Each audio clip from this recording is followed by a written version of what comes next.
Warning: I may not sound the great when I'm reading, so if some of this does not sound right, you have been warned. Squidward's suicide. I just want to start off by saying, if you want an answer at the end, prepare to be disappointed. There just isn't one. I was an intern at Nickelodeon Studios for a year in 2005 for my degree in animation. It wasn't paid, of course. Most internships aren't, but it did have some perks beyond education. To adults, it might not seem like a big one, but most kids at the time would go crazy over it. Now, since I worked directly with the editors and animators, I got to view the new episodes days before they aired.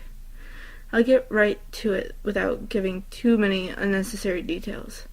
It had a very recently made the SpongeBob movie, and the entire staff was somewhat sapped of creativity, so it took them longer to start out the season.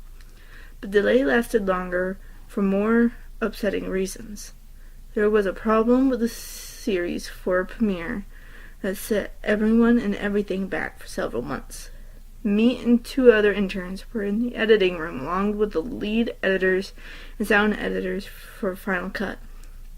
We received the copy that was supposed to be the Fear of the Krabby Patty and gathered around the screen to watch.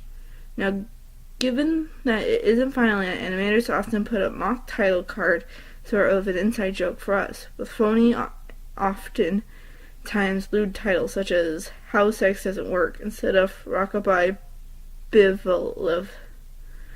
When SpongeBob and Patrick adopt a sea scallop. Nothing particularly funny, but work-related chuckles. So when we saw the title card, Squidward's Suicide, we didn't think it more than a morbid joke. One of the interns did a small throat laugh at it. The happy-go-lucky music plays as is normal. The story began with Squidward practicing his clarinet, hitting a few sour notes like normal. We hear SpongeBob laughing outside and Squidward stops, yelling at him to keep it down as he has a concert that night and needs to practice. SpongeBob says okay and goes to see Sandy with Patrick. The bubble splash and screen comes up and we see the ending of Squidward's concert. This is when things begin to seem off. While playing, a few frames repeat themselves, but the sound doesn't. At this point, sound is synced up with animation, so yes, that's not common. But when he stops playing, the sound finishes as if the skip never happened. There's a slight murmuring in the crowd before they begin to boo him. Not normal cartoon booing that is common in the show, but you could very clearly hear malice in it. Squidward's full frame and looks visibly afraid. The shot goes to the crowd, with SpongeBob in center frame, and he too is booing, very much unlike him. That isn't the oddest thing, though. What is odd is everyone had hyper-realistic eyes. Very detailed, clearly not shots of real people's eyes, but something a bit more real than CGI. The pupils were red. Some of us looked at each other, obviously confused, but since we weren't the writers, we didn't question its appeal to children yet. Shot goes to Squidward, sitting on the edge of his bed, looking very forlorn. The view out of his porthole window is of a night sky, so it isn't very long after the concert. The unsettling part is that at this point there is no sound. Literally no sound. Not even a feedback from the speakers in the room. It's as if the speakers were turned off, though their status showed them working perfectly. He just sat there, blinking, in the silence for about 30 seconds. Then he started to sob softly. He put his hands, tentacles, over his eyes and cried quietly for a full minute more, all the while a sound in the background very slowly growing from nothing but to barely audible. It sounded like a slight breeze through a forest. The screen slowly begins to zoom in on his face. By slowly, I mean it's only noticeable if you look at shots 10 seconds apart, side by side. His sobbing gets louder, more full of hurt and anger. The screen then twitches a bit, as if it twists in on itself for a split second, then go back to normal. The wind through the trees sound gets slowly louder, and more severe, as if a storm is brewing somewhere.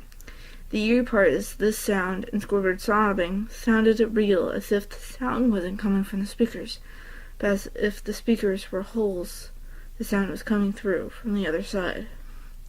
As good a sound as the studio likes to have, they don't purchase the equipment to be that good to produce sound of that quality. Below the sound of the wind, and sobbing very faint, something sounded like laughing. It came at odd intervals, and never lasted more than a second, so you had a hard time pinning it. We watched the show twice, so pardon me if things sound too specific. I've had time to think about them. After 30 seconds of this, the screen blurred and twitched violently, and something flashed over the screen as if a single frame was replaced. The lead animation editor paused and rewound frame by frame. What we saw was horrible. It was a still photo of a dead child. Couldn't have been more than 6.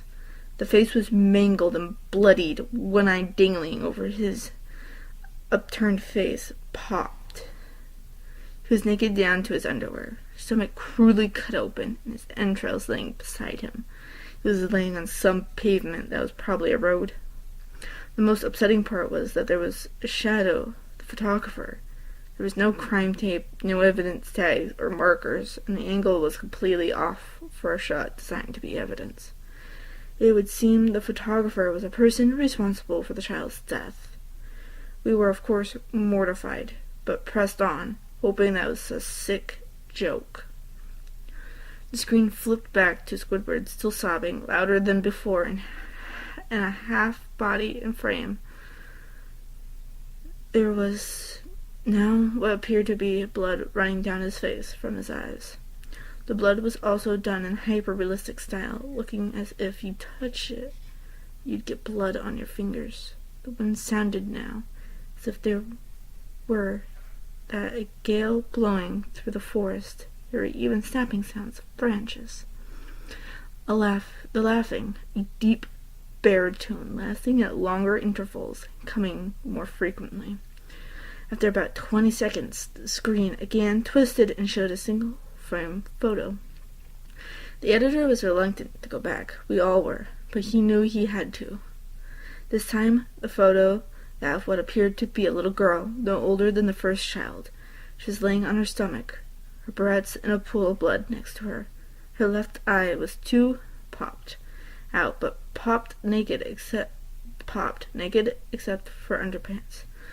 Her entrails were piled on top of her body, and another crude cut along her back. Again, the body was on the street, and the photographer's shadow was visible, very similar in size and shape to the first.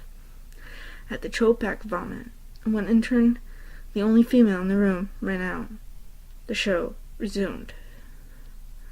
About 5 seconds after this second photo played, Squidward went silent, as did all sound, like it was when the scene started. He put his tentacles down, and his eyes were now done in hyper-realism like the others were in the beginning of this episode. They were bleeding, bloodshot, and pulsating. He just stared at the screen as if watching the viewer. After about 10 seconds, he started sobbing, this time not covering his eyes.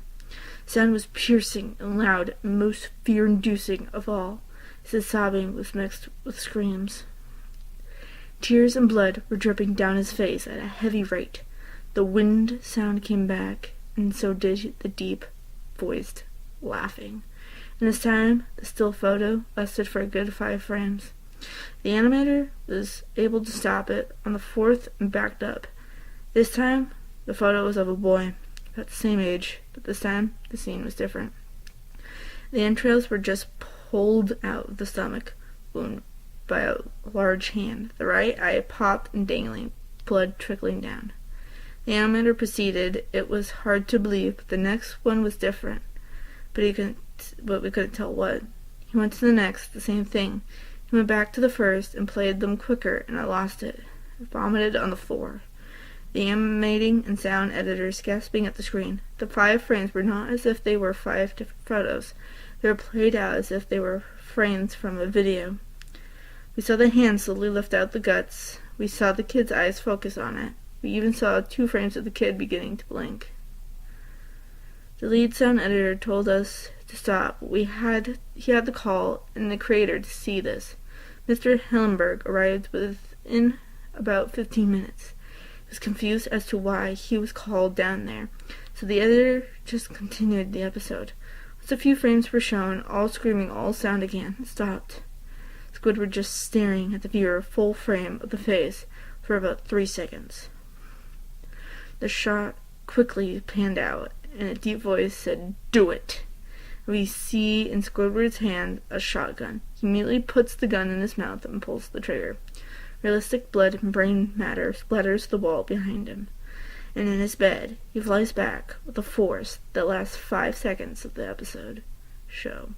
His body on the bed, on his side, one eye dangling on what's left of his head above the floor, staring blankly at it.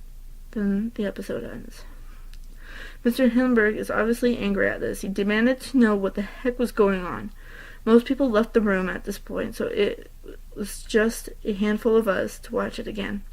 Viewing the episode twice only served to imprint the entirety of it in my mind and caused me horrible nightmares. I'm sorry I stayed. The only theory we could think of was the file was edited by someone in the chain from the drawing studio to here. The CTO was called in to analyze when it happened. The analyst of the file did show it was edited over new material. However, the timestamp of it was mere 24 seconds before we began viewing it. All equipment involved was examined for foreign software and hardware as well as glitches, as if the timestamp may have glitched and showed the wrong time. But everything checked out fine. We don't know what happened, and to this day, nobody does. There was an investigation due to the nature of the photos, but nothing came of it. No child scene was identified, and no clues were gathered from the data involved, nor physical clues in the photos. I never believed in unexplainable phenomena before, but now that I have something and can't prove anything about it beyond anecdotal evidence, I think twice about things. If you liked this video, press the like button down below and please subscribe. Also, press that bell icon below too to get notified of when I upload videos, because there is more to come.